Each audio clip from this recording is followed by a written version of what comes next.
এদিনাখন এজনী আইতাকে নাতিনীয়েকক সুধিলে, বাবু, তোমাৰ কি হৈছে?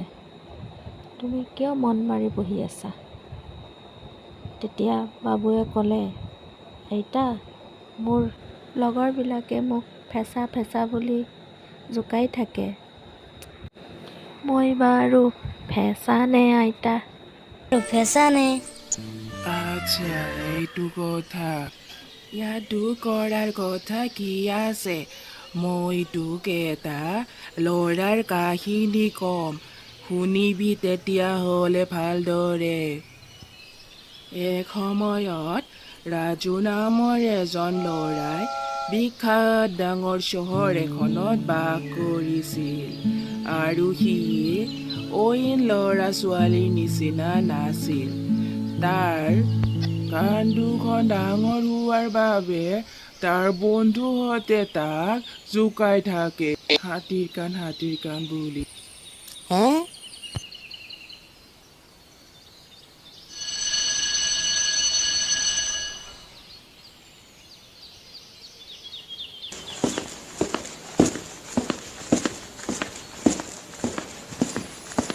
চা ৰমেন, এক চা।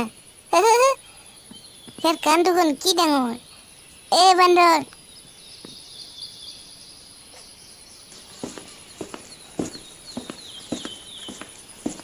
চা ইয়াৰ কাণ দুখন চা। বান্দৰ। ঐ হাতীৰ কাণ, পিছলৈ চোৱা বাই। হাতীৰ কাণ তই পিছলৈ নাচাই কিয়? মই মাতি আছো, কিজানি হাতীৰ কাণত খং উঠিছে। মাৰিবি তই আমাক? হাতীৰ কাণত খং উঠিছে দেই, হাতীৰ কাণত খং উঠিছে। চা হাতীৰ কাণ।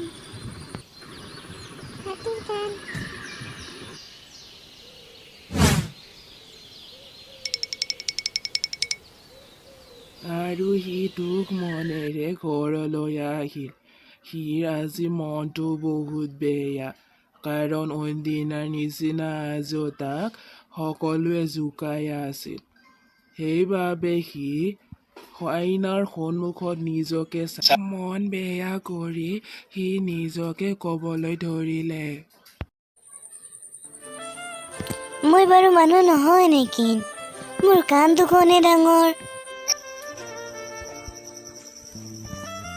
বাবা, বাবা, তই খেলা খেলিব নাযাৱ নেকি? নাযাওঁ দেউতা, নাযাওঁ।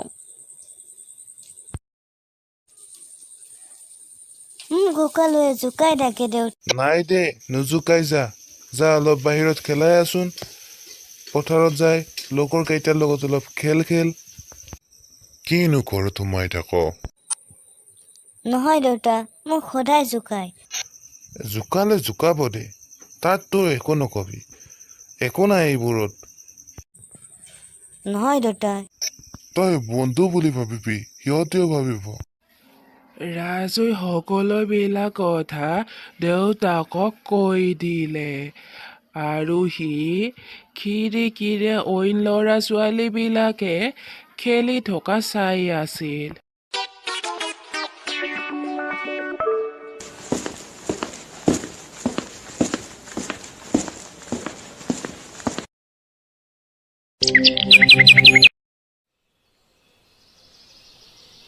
দহটা বাজিছিল। ৰাজু স্কুল যাবলৈ ৰেডি হৈছিল আৰু সেই সময়তে কলিং বেল বাজিছিল।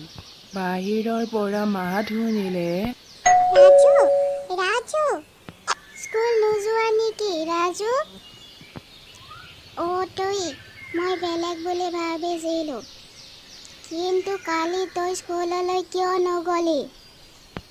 কালি ইংৰাজী কোনে শিকাইছিল? মৃদুল ছাৰে। আৰে বাপৰে, বুজিছোঁ, আৰু ক'ব নালাগে। কালি কি হৈছিল গম পোৱানে? কালি জীয়ান আৰু ইয়াৰ লগৰ মোক হাতীৰ কাণ বুলি জোকাই। এইটো কি নতুন কথা? ইহঁতেতো সদায় কৈ থাকে। এইবিলাক ভাবি থকাৰ কোনো দৰকাৰ নাই। এনেকুৱা কাণ কাৰ আছে? একমাত্ৰ তোৰ। তেতিয়াহ'লে তইতো ভাগ্যৱান মোৰ কাৰণে। এতিয়া ইয়াতে থাকিবি না স্কুলত যাবি? দেৰি কৰিলে ছাৰে মাৰিব।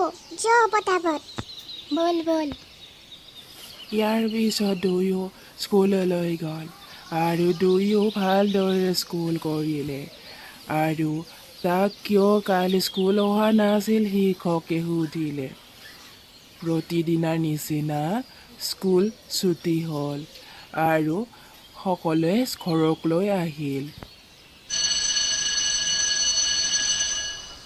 দুয়ো বন্ধু গেট পাৰ কৰিলে আৰু তাৰ পাছত জীয়ানহঁতেও তাহাৰ পিছে পিছে গৈ আছিল আৰু অইন দিনাৰ নিচিনা সিহঁতে আজিও তাক জোকালে। জোকাবলৈ দি তাহাঁতক একো নকবি তই। বল যাই থ। তই থকাৰ বাবে মই আজি একো নকলোঁ। 4টা বজাত ওলাই থাকিবি।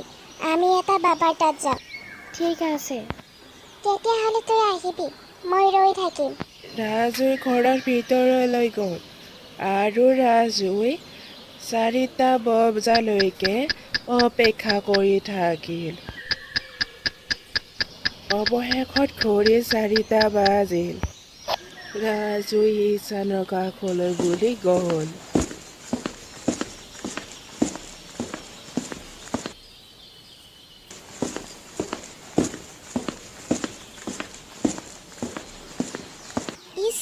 ঈশান ঘৰত আছানে? মই গৈছো। বল বল। দুয়োজনে সাধু বাবাৰ কাষলৈ ওলাই গ'ল। দুয়োয়ে সাধু বাবাক নমস্কাৰ কৰিলে। বৎস, কিয় আহিছা মোৰ ওচৰলৈ? তোমালোকক কেনেদৰে সহায় কৰিব পাৰিম? মোক একো নেলাগে সাধু বাবা। ৰাজু ক'ত তই? সাধু বাবা, মোৰ এই ডাঙৰ ডাঙৰ কাণ দুখনৰ সমস্যা। আপুনি মোৰ কাণ দুখন সাধাৰণ মানুহৰ নিচিনা কৰিব পাৰিব? আপোনাৰ আৰু ঈশানৰ নিচিনা? সেইটোহে কথা তোৰ। সেইটো কথাত দুখ কৰিবলগীয়া একো নাই বৎস। তই মাথো এটা কথা মনত ৰাখিবি, ভগৱানে তোক অইন মানুহৰ দৰে বনোৱা নাই, কাৰণ তোৰ সেই বিশেষত্বটো ভগৱানে প্ৰদান কৰিছে। যেনেদৰে জিৰাফৰ ডিঙিটো অইন প্ৰাণীৰ দৰে একে নহয়, সিহঁতৰ ডিঙিটো ওখ হয়। যদিও সি জানো ভগৱানক এই কথাটোৰ পৰা প্ৰতিবাদ কৰে। প্ৰতিবাদ লোৱাৰ ঠাইত সি সেই গলটোৰে ওখ ওখ গছৰ পৰাও বৃক্ষৰ পাত খাব পাৰে। বুজিছা নহয় তুমি? গতিকে জানিবা, তোমাকো ভগৱানে এই কাণ দুখন এটা বিশিষ্ট বৰদান হিচাপে দিছে। বহুত বহুত ধন্যবাদ সাধু বাবা।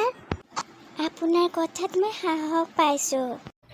ৰাজু আৰু ঈশানে সাধু বাবাক নমস্কাৰ কৰিলে। আৰু শুনা, তোমালোকে বেলেগৰ কথাত গুৰুত্ব নিদি নিজৰ কামত গুৰুত্ব দিবা। ঠিক আছে সাধু বাবা।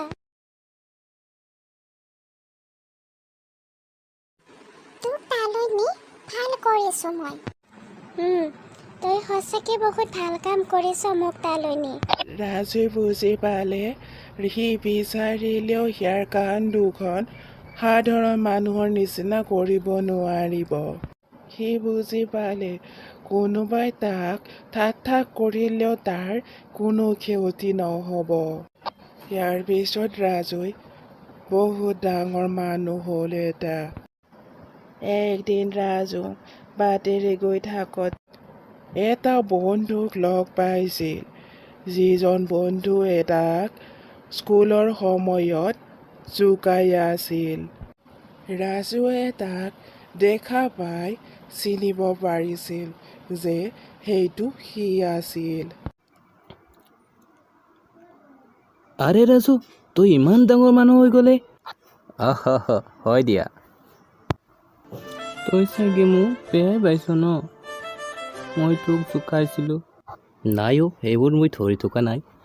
ক, আজি তই কিয় আহিলি? নাই অ', এই কলেজখনত মোৰ গুণুক এডমিশ্যন দিবলৈ আহিছিলোঁ। অ' আচ্ছা, এইটোহে কথা। তই টেনশ্যন নল'বি, বাছ হৈ যাব।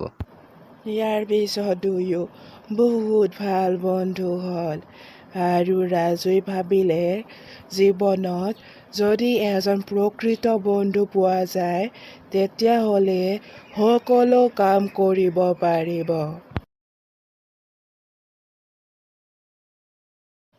আজি ৰাজু যিমান ডাঙৰ হৈছে তাৰ আঁৰত একমাত্ৰ তাৰ বন্ধু আছিল আৰু বন্ধুজনে তাক সহায় নকৰিলেহেঁতেন ৰাজু ইমান ডাঙৰ হ'ব নোৱাৰিলেহেঁতেন।